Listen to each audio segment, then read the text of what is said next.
Ya, saksi kunci kasus pembunuhan Vina dan juga Eki, yaitu Linda, akhirnya datang memenuhi panggilan pemeriksaan oleh tim Polda Jawa Barat di Mapolres Cirebon Kota pada Senin malam. Dan kedatangan Linda ini didampingi oleh sejumlah kuasa hukum, tim dari Hotman Paris Hutapea.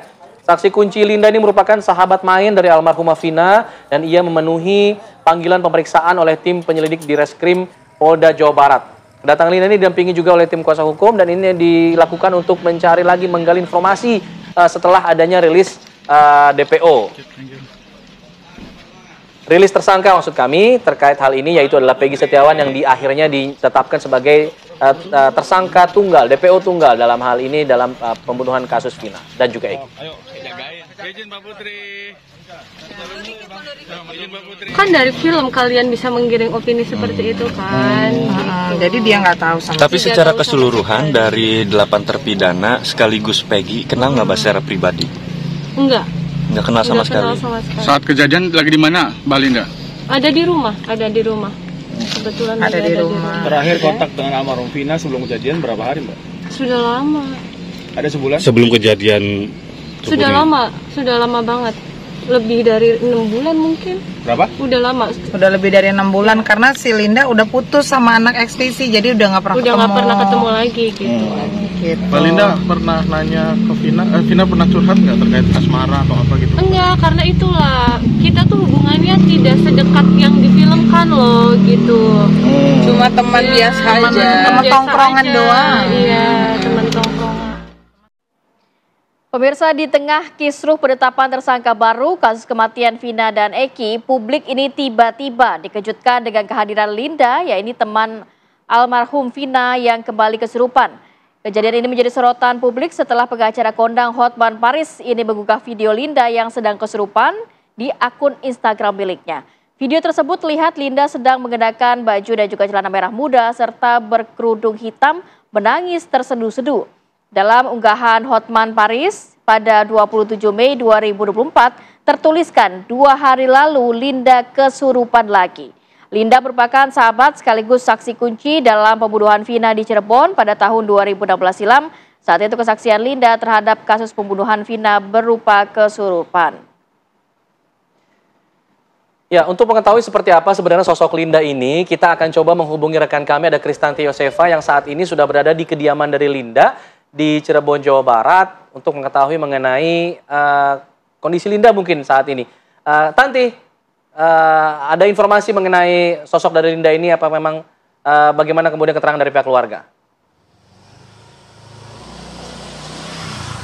Baik Alfa, Rati dan juga pemirsa, benar sekali bahwa saat ini saya sudah berada di kediaman Linda yang mana merupakan saksi kunci sekaligus teman main dari mendiang Vina yang mana merupakan korban pembunuhan dan juga pemerkosaan pada 2016 lalu di Cirebon, Jawa Barat. Dan kalau kami dapat gambarkan memang suasana di sekitar rumah Linda hingga saat ini memang masih tampak tidak terlalu ramai seperti itu mengingat ini juga masih pagi. Namun memang jika dapat kami gambarkan ini rumah Linda tidak terlalu jauh dari pusat kota, berada di salah satu jalan gang yang mana memang tidak terlalu jauh dari pusat kota. Dan berdasarkan obrolan kami bersama dengan keluarga tadi memang sosok Linda ini tinggal di kediaman ini bersama dengan anggota keluarganya mulai dari neneknya dan juga pamannya serta adik-adik dari Linda sendiri yang mana diketahui juga bahwa Linda ini merupakan 4 orang bersaudara. Dan saat ini saya akan mencoba untuk berbincang dengan paman dari Linda, yakni dengan Mas Rudi. Mas Rudi, mohon waktunya sebentar, boleh kami berbincang tentang Linda. Mas Rudi, mungkin bisa diceritakan seperti apa sebetulnya sosok Linda ini di keluarga? Linda sendiri kebetulan ponakan saya, Mbak ya. Dia itu ya sebenarnya anak yang sebenarnya cukup pendiam sih kalau kami rasa. Nah di samping itu Linda itu punya kelebihan Pak dalam hal-hal mistis seperti itu ya. Keluarga sudah mengetahui dari dulu semenjak kecil. Mungkin kalau kami kaitkan dengan peristiwa kejadian ini, jauh sebelum ini dia itu sering yang namanya kerasukan, hal-hal goib kayak gitu. Makanya kami pihak keluarga juga sebenarnya pengen gitu kan anak tuh ibaratnya sembuh gitu kan. Soalnya kami juga kan sebagai keluarga tuh gimana ya, cukup kewalahan juga sih ibaratnya kan kalau nanggapi hal kayak gini kan, apalagi anak kalau sudah kerasukan kayak gini kan, aduh kami harus panggil orang pintar biar sembuh gitu kan. Ya mungkin seperti itu sih Mbak, kalau saya nilai ponakan saya. Oke Mas Rudi, mungkin bisa diceritakan sebetulnya seperti apa kedekatan antara Linda dengan mendiang dari Vina? Nah kalau masalah kedekatan ponakan dengan almarhumah, yang seperti dia ceritakan sih katanya sih dia sebatas kenal itu di tempat tongkrongan aja Mbak, nggak terlalu dekat-dekat amat. Dibilang kenal, dia kenal.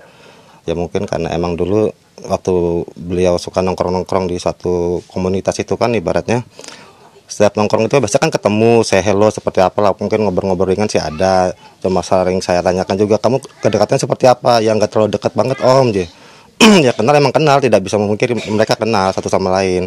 Cuma kan nggak terlalu intens lah seperti itu. Tidak seperti apa yang dibicarakan orang-orang di luar sana. Oke baik Mas. Kalau kita bicara mengenai kondisi Linda yang ini diketahui memiliki kelebihan khusus seperti itu ya, sebetulnya sebelum terjadi kesurupan gitu biasanya ya, seperti apa sih kondisinya Linda sebelum terjadi kejadian seperti itu biasanya Mas? Dalam hal apa dulu ya? Ketika mungkin dirasuki oleh arwah seperti itu, nah itu seperti apa kondisi Linda sebelumnya? Jadi apakah dia ketika sedang lelah kah atau ada apa mungkin? Nah, kalau untuk kebiasaan sendiri sih kami sebagai keluarga sering memperhatikan ya. Biasanya tuh anak tuh suka menyendiri di kamar, suka ngaca gitu kan. Ya itulah ibaratnya waktu malam kejadian dia dirasuki arwah almarhumah juga ibaratnya kan berawal dari pertama kali dia ngaca gitu kan. Ngaca-ngaca pada akhirnya kan mungkin lama-lama kayak udah ada yang aneh gitu. Ibunya pertama kali yang lihat kok anak ini kok kayak gelagatnya kayak ada yang aneh gitu kan. Ya mungkinnya tadinya sih yang nggak terlalu mikirin lah, ternyata kan makin menjadi kan akhirnya kan ya seperti itu sih waktu kejadian kerasukan itu awal mulanya seperti itu. Oke, tapi kalau dari sosok Vina sendiri Mas, apakah pernah mengunjungi rumah Linda mungkin ke sini atau Linda pernah berkunjung ke rumah Vina atau seperti apa? Kalau untuk almarhumah semasa hidupnya kami rasa belum pernah main ke rumah Linda. Dan Linda juga belum pernah main ke sana Mas. Mereka itu emang sekedar dekatnya di luar, di tempat tongkrongan seperti itu. Karena emang mereka juga ibaratnya kan ya satu tongkrongan lah. Seperti itu sih Mbak. Oke, kalau dari Vina dan Linda sendiri berarti memang tidak terlalu dekat ya. Dekat, betul. Berarti memang teman tongkrongan. Baik, terima kasih banyak Mas Rudi atas wawancaranya. Itu tadi pemirsa wawancara saya dengan salah satu perwakilan dari keluarga Linda, yakni paman dari Linda, yakni Mas Rudi. Dan sedikit informasi juga pemirsa bahwa kemarin saksi kunci Linda ini memang telah diperiksa oleh Polda Jawa Barat di Polresta Cirebon. Seperti itu sekitar 4,5 jam pemeriksaan dilakukan dan juga Linda sendiri mengakui bahwa dirinya atau sosoknya ini memang tidak terlalu dekat dengan mendiang dari almarhumah Vina. Sementara demikian, Alfat dan juga Rati kembali dengan Anda di studio. Baik, terima kasih Kristanti Yosefa atas laporannya dan juga sempat berbincang dengan pihak keluarga Linda yang baru saja dimintai keterangan kemarin malam oleh Polda Jawa Barat. Nah, untuk membahas mengenai soal istilah kesurupan yang kemudian disebutkan oleh keluarga Linda ini, Linda memang sering sekali mengalami hal-hal seperti itu. Bagaimana kemudian kesurupan ini dipandang dari sisi kacamata agama? Dalam hal ini agama Islam. Kita akan berbincang bersama dengan Ustadz Muhammad Faizar untuk membahas mengenai hal ini. Assalamualaikum Ustadz Faizar. Assalamualaikum. Waalaikumsalam. Waalaikumsalam warahmatullahi wabarakatuh. Baik Ustadz, ini ada informasi dari pihak keluarga bahwa Linda disebut sebagai orang yang sering kali mengalami kondisi kesurupan. Atau bisa dibilang ada yang menyebutnya kerasukan arwah. Kalau kemarin dulu kerasukan arwahnya Vina. Nah ini bagaimana kemudian menyikapi hal seperti ini agar kemudian masyarakat juga tercerahkan. Apakah memang ada istilah kerasukan arwah yang kita tahu memang dalam pandangan agama mungkin ini tidak satu hal yang nyata begitu. Ya, tentang kerasukan sendiri dalam Islam itu memang dikenal dan itu memang ada. Tetapi kalau yang dimaksud adalah kesurupan arwah orang yang sudah meninggal, itu tidak mungkin. Tidak mungkin. Saya katakan, kecuali itu hanyalah jin, entah itu korin atau memang setan-setan yang ada di tempat kejadian yang merasuk. Ya. Dan Al-Quran telah menjelaskan bahwa setiap ruh orang yang sudah meninggal itu berada di suatu alam. Namanya alam barzakh, alam pendinding. Itu disebutkan dalam surat Al-Mu'minun di ayat 99 sampai ayat 100. Dan arwah-arwah orang yang sudah meninggal akan selalu berada di barzakh, tidak akan bergentayangan kemana-mana sampai hari kiamat atau hari dibangkitkan lagi. Seperti ini, kalau misalnya kesurupan arwah itu memang ada, coba cari orang yang memang katanya betul-betul bisa, yang nggak pernah kenal sama sekali, panggil arwah itu, kemudian ditanyai versi mediator yang memang tidak pernah kenal sama sekali dengan yang bersangkutan. Itu kalau memang beneran arwah-arwah orang yang sudah meninggal bisa dipanggil dan dimasukkan ke dalam tubuh. Al-Quran menjelaskan arwah orang yang sudah meninggal itu bisa ketemu dengan kesadaran kita yang masih hidup hanya di alam mimpi saja, bukan dalam kondisi kesurupan, apalagi dipanggil atau kemudian masuk, kemudian menceritakan apa yang terjadi sebelum arwah ini meninggal. Nah, itu tidak dibenarkan kalau dalam akidah Islam. Seperti itu, Mas. Ya, kecuali itu hanya sekedar jin yang merasuk saja. Pak Ustadz tadi sempat mengatakan bahwa tidak ada kerasukan arwah yang sudah meninggal karena memang di alam barzah sampai kiamat nantinya. Nah, tadi dikatakan bahwa kemungkinan itu korin. Nah, kalau korin sendiri itu bentuknya seperti apa? Apakah juga bisa memberikan informasi-informasi yang dialami seseorang semasa hidupnya, Pak Ustadz? Jin korin ini tugasnya adalah membisikkan bisikan-bisikan buruk. Ya, dia tidak bisa ngerasuki orang lain. Karena tugasnya hanya seperti perangkat yang sudah menyatu pada diri seseorang dari lahir sampai orang itu meninggal. Ketika orang meninggal, tidak ada dalil yang jelas di dalam agama, baik dari Quran maupun dari hadis Nabi, korin ini bisa dipanggil. Hanya sekedar sebatas hipotesa dari beberapa ulama saja.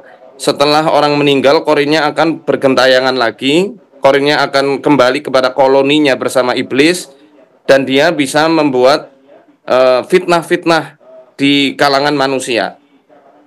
Ya, seperti contohnya mengaku-ngaku sebagai ruh orang yang meninggal, atau kemudian menampakkan diri seperti wujud dari orang yang sudah meninggal, berbahasa dengan aksen orang tersebut, serta membocorkan rahasia-rahasia dari orang yang ditemaninya selama dia hidup. Tapi ini hanya sebatas perkataan ulama, jadi bukan dalil yang qat'i yang jelas di dalam Quran maupun dari hadis.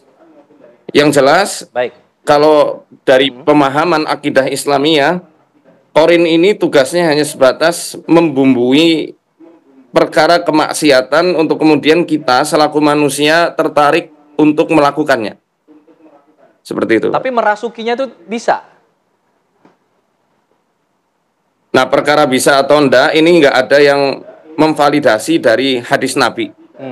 Ya, jadi saya dalam hal ini tawakuf, tidak mengatakan iya dan tidak mengatakan tidak. Kalau perkara korin gitu ya.